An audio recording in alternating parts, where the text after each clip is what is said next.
Elliot को, white head को, महात्मा गांधी को, इनको वो पसंद करते हैं। पर विवेकानंद की तो जीवनी के बारे में उन्होंने कुरेदा।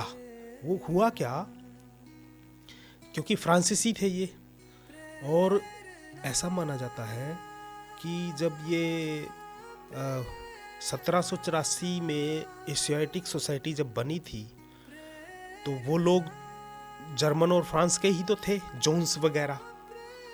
तो बहुत सी पांडुलिपियाँ जहाज़ में भरकर वो वहाँ यूरोप में ले गए। हाँ, और जब कुछ प्रकाशकों ने, वहाँ के लोगों ने, क्योंकि गीता का जैसे छपी है, जो पहली अनुवाद छपा वो इंग्लिश में, वो लिखा गया तो इधर से ही था, पर छपा तो वहीं ना, लंदन में ही छपा था वो, इंग्लैंड में ही वारेन हेस्टिंग्स ने छपवाया था। प्रसाद जी प्रणाम। नमस्कार। प्रसाद जी, हमारे जो श्वेतोत्तर चल रहा जी, था, हाँ जी, हाँ जी, उपनिषद, उसका 5वां अध्याय पूरा हो गया। हाँ जी, अब 6ठा अध्याय शुरू हो गया जी, और मेरे को लगता है कि ये 5वें अध्याय से भी ज़्यादा हाँ जी, रोचक हाँ है। जी, बहुत रोचक। इसका जो शुरुआत है ना इसकी, हाँ जी, हाँ जी, वही बहुत रोचक है हाँ कि जी, सृष्टि का कारण क्या है। हाँ जी, जी जी, यही बिल्कुल तो यही मैंने जो जितना मेरे को छोटी मोटी नॉलेज आप जितनी दी है नहीं नहीं, तो उसमें आप, स्वभाव हाँ जी, कारण, हाँ जी, हाँ जी, देखो कालो कारण, हाँ, स्वभाव कारण है, काल कारण है। बिल्कुल बिल्कुल यही मंत्र है सर। तो ये और उसमें मेरे फिर को ज़्यादा संस्कृत वगैरह आती नहीं, हाँ, उस पर पे फिर बड़ा मोटा आगे याद रह जाता है कभी कभी। ये बड़ा मतलब बड़ी कवितामयी शैली से ये मंत्र आता है, स्वभाव कारणः अथवा काल कारण। कुछ मतलब कुछ लोग ऐसा मानते हैं, कुछ विद्वान, क्योंकि अल्टीमेट उपनिषद संवाद ही तो है, विद्वानों के बीच का संवाद है। कुछ लोग मानते हैं कि इस सृष्टि का कारण स्वभाव है, कुछ लोग कहते हैं नहीं, स्वभाव नहीं है, काल है, समय है। पर आगे बहुत जबरदस्त लिखा है। अरे उसने कहा नहीं, ब्रह्म ये जो इसका ये बार बार जो सृष्टि उत्पन्न हो जाती है, वो काल ऐसा आ गया इसलिए हो जाती है, पता नहीं, या फिर ब्रह्म का स्वभाव है, वो बार बार सृष्टि करता है, प्रलय करता है, नहीं, बल्कि उसकी जो महिमा है वो कारण है। ये मतलब अलग, ये साइंटिफिक और फिलोसफिकल बात नहीं है, पर ये बात श्रद्धा से जो सृष्टि की तरफ देख रहा है या ब्रह्म की स्तुति करना चाहता है वो बोलता है। ऐसा लगता है इसको, इस मंत्र को पढ़ते हुए, कि ये विद्वानों के बीच जब भक्ति प्रवेश करती है तब ऐसी बातें निकलती हैं अपने जहन से कि अरे भगवान की महिमा ही इतनी है कि सृष्टि उत्पन्न हो जाती है। मतलब जो अल्टीमेट कॉज ऑफ कॉस्मोस है वो महिमा है, ब्रह्म की महिमा है। ब्रह्म की महानता, ग्रेटनेस ऑफ ब्रह्म इतना है कि सृष्टि उद्भव हो जाती है। सृष्टि का मुख्य कारण तो ये है। ऐसी बातें जब वो कर रहे हैं तो ये थे ना अपना ये जो विवेकानंद के ऊपर जिन्होंने जीवनी लिखी, फ्रांस के थे, रोम्या रोला नाम से। बल्कि जब हम कॉलेज में पढ़ते थे तो बड़ा इसका बड़ी मतलब आकर्षण था कि रोम्या रोला की पुस्तक पढ़नी चाहिए, विवेकानंद के ऊपर उसने बहुत ज़बरदस्त लिखा है।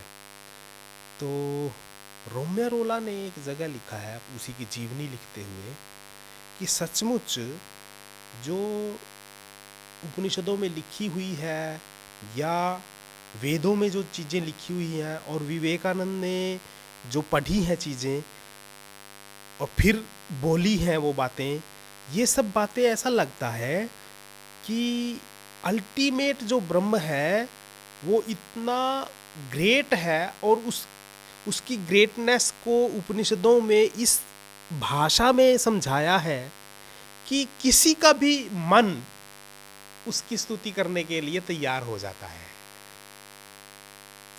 जैसे विवेकानंद जब बोलते हैं और समझाते हैं हम अमेरिकन और फ्रांस और इटालियन अपने जर्मन लोगों या यूरोप के लोगों को अपनी आत्मीयता रखकर, जबकि हम तो पराये हैं, ये लोग सब लोग अमेरिकन थे, यूरोपियन थे, वो तो इंडियंस से पराये थे, परंतु जब वो बोलते हैं तो वो इतने आत्मीय हो जाते हैं कि बीच का जो अलगाव है वो हट जाता है, जुड़ जाते हैं। जुड़ जाते हैं बिल्कुल उनके साथ। और उनके अंदर से क्यों निकलता होगा? क्योंकि उनका जो ताना बाना है वो उपनिषदों से बना हुआ है, उन्होंने उपनिषदों को गहराई से लिया हुआ है। वैसे ही जैसे ब्रह्म की महिमा कारण है सृष्टि का, ऐसे ही तत्वज्ञान का कारण ऐसा लगता है जो पौर्वात्य ज्ञान है उसका हमारी जो रुचि उसके प्रति हो गई, वो विवेकानंद जैसे लोगों की आत्मीयता के कारण हो गई, उसकी महिमा के कारण हो गई। वो जो कारण है इसके साथ जोड़ा है सर उन्होंने, मतलब क्या बात। हाँ, बड़े बड़े सच्चा लगता भी है। हाँ, इतना इतना अच्छा, मतलब इतना अच्छा काव्यमय शैली से वो लोग लिखते हैं। वैसे भी ना रोमेरोला की जो भाषा है, और क्योंकि ना रोमेरोला के ऊपर विवेकानंद जी का भी प्रभाव था और महात्मा गांधी जी का भी। 1929 के आसपास वो हुए ना, सॉरी 1800 कुछ में हुए, बल्कि 1915 में तो उनको ये मिल गया था अपना नोबेल। अच्छा, टीएस इलियट जो थे वो भी याद आ जाते हैं। जब मैं इनकी बात करता हूँ ना तो गड्ढ-मड्ढ हो जाता है, क्योंकि ना हाँ, क्योंकि इनका जो तो इनके जो लिटरेचर हैं सब लोगों के उस दौर के हैं सबके, पर रोमेरोला का इसलिए अच्छा लगता है कि अधिकतर विवेकानंद के बारे में ज़्यादा लिखा है। इलियट को, व्हाइटहेड को, महात्मा गांधी को, इनको वो पसंद करते हैं, पर विवेकानंद की तो जीवनी के बारे में उन्होंने कुरेदा। वो हुआ क्या, क्योंकि फ्रांसीसी थे ये, और ऐसा माना जाता है कि जब ये 1784 में एशियाटिक सोसाइटी जब बनी थी तो वो लोग जर्मन और फ्रांस के ही तो थे, जोन्स वगैरह। तो बहुत सी पांडुलिपियाँ जहाज़ में भरकर वो वहाँ यूरोप में ले गए थे। हाँ, और जब कुछ प्रकाशकों ने, वहाँ के लोगों ने, क्योंकि गीता का जैसे छपी है, जो पहली अनुवाद छपा वो इंग्लिश में, वो लिखा गया तो इधर से ही था, पर छपा तो वहीं ना, लंदन में ही छपा था, वो इंग्लैंड में ही वारेन हेस्टिंग्स ने छपवाया था। और 4 बार प्रकाशक को संसद के लोगों से कहलवाया था, क्योंकि वो मानते नहीं थे कि भारत की कहाँ पुस्तक छपेगी और कौन पढ़ेगा, गुलाम देश मानते थे ना। हाँ जी, हाँ जी। पर उनकी बात स्ट्रेस बहुत ज़्यादा विल्किंस से कहलवाया, अल्टीमेट तो विल्किंस ने ही अनुवाद किया था। फिर वारेन हेस्टिंग्स ने अपने जोर लगाकर जो प्रस्तावना लिखी थी उससे प्रभावित हुए वो लोग, संसद में बैठने वाले, तब उन्होंने आज्ञा दी, तब उसका पब्लिश हुई थी वो। ये सब बातें रोमेरोला ने भी लिखी अपनी जो रचना थी उसको वजनदार बनाने के लिए। ये सब बातें याद कर रहे हैं वो, और फिर लिखते हैं। विवेकानंद के साथ अमेरिका में, यूरोप में, जहाँ जहाँ वो गए वहाँ क्या क्या हुआ।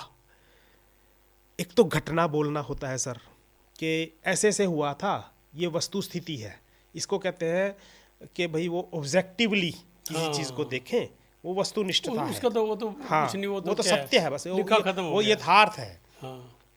पर उस यथार्थ को एक अलग ढंग से देखकर और सब्जेक्टिवली कुछ लैंग्वेज का, हाँ, उसको महसूस करके, हाँ, और फिर लिखना, और फिर उस उतना सौंदर्य भरकर भाषा में फिर लिखना, उसका प्रभाव पड़ता है। उसका, हाँ, रोमेरोला ने वैसा काम किया।